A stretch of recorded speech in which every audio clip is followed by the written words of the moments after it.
guys, welcome back to Talking with Diana. So I am down here. I am on my break. So I decided to come and chit chat with you guys to talk about self care or caring for yourself. Earlier this week, I did a video on self love. So if you have not checked that out, please go right ahead and check that out. And I want to thank you all for clicking on this video. So, you know what? Let's get into it. Oftentimes, as women in particular, we have been conditioned, especially in my culture, to think that when we take care of ourselves or make time for ourselves, it is a selfish act and we are being inconsiderate. So as a result of that conditioning, as a result of us being programmed in that manner, as we get older and we become men and women and we now have our own responsibilities, we have our own families and what have you, we then, for the most part, focus on the children, ensuring that the children needs are being met, ensuring that the household is in order, and making sure that our spouse or partner is in order, especially in the bedroom department. And then if any time is left, which for the most part no more time is left, the little bit time that we may have left, then we might decide, okay, let me do something for myself, which is rare. And as a result of putting everything and everyone needs and wants first, and we put ourselves at the back of the list or at the bottom of the list, and for the most part we are not even on the list. We are burnt out, we are depleted, we are tired, we are exhausted. And as a result of that, we find ourselves stressed out, and we then develop chronic diseases, and we sometimes snap a whole lot because we're not sleeping as much as we should. We are not eating in the way that we should be eating. We do not have time to process and reflect, our day-to-day tasks and responsibilities and some of the things that we wish to do for ourselves.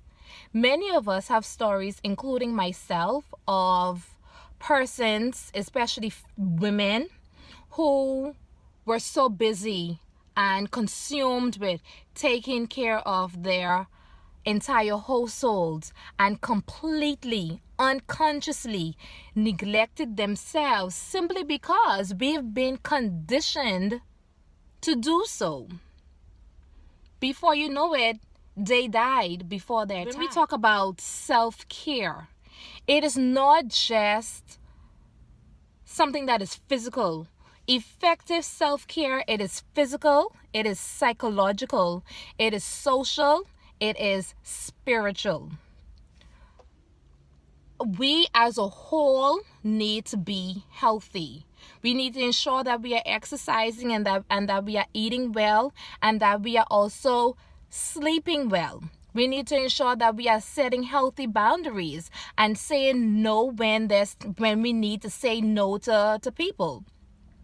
We need to ensure that we are connected with people, and that those who are in our circle, those who come in contact with us, they present a positive energy.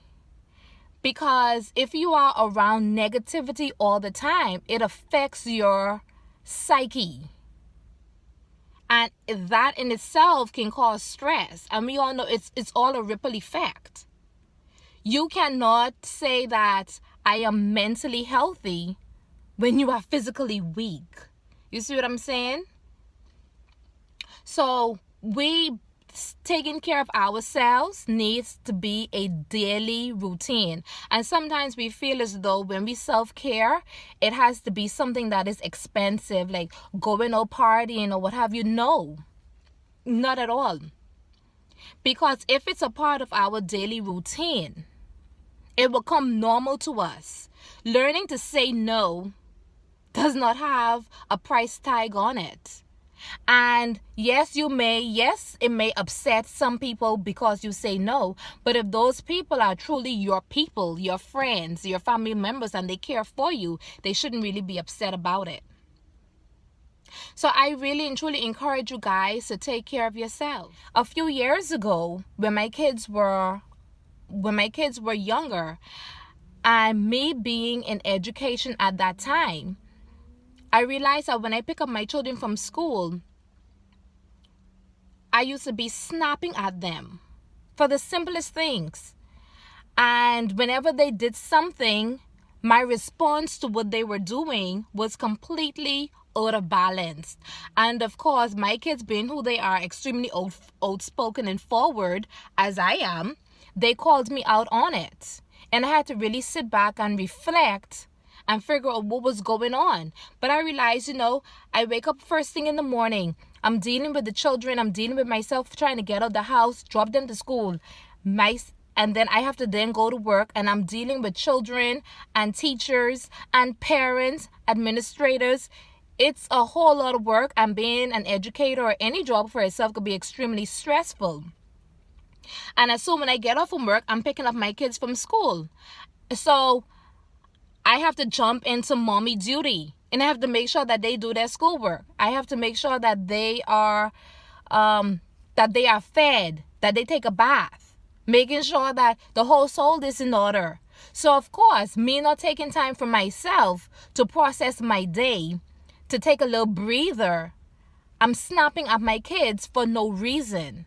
So when my kids actually called me out on it, I really had to sit down and check myself. And I came to the conclusion that what I'm going to do, in my case, I put my kids in activities. And I realized that the activities that I put my children in, I needed them to be occupied for about 2 hours. And during that 2 hours, I took some time for myself every day. There were days where I just went and I sat by the beach.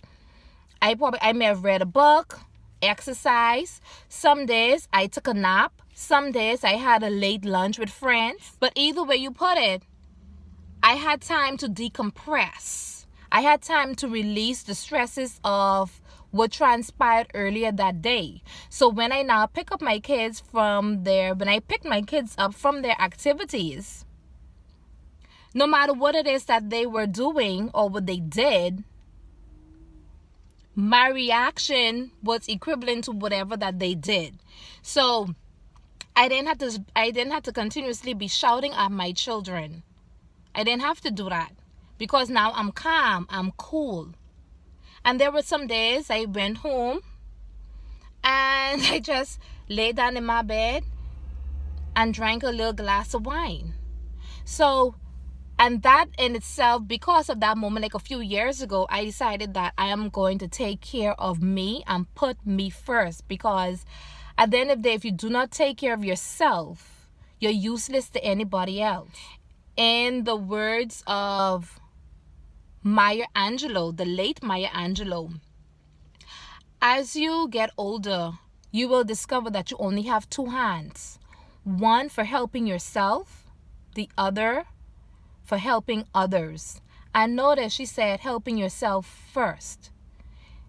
And as I said, if you do not take care of yourself and make it a part of your daily routine and ensuring that you are physically, psychologically, socially, and spiritually in a positive place, you are completely useless to someone else. So I encourage you guys to self-care, practice self-care, put it into habit, make it your routine, your day-to-day life. Thanks for clicking on my video and listening to me. So please be sure to like, comment, and subscribe. And I'll see you guys next time. Enjoy the rest of your week.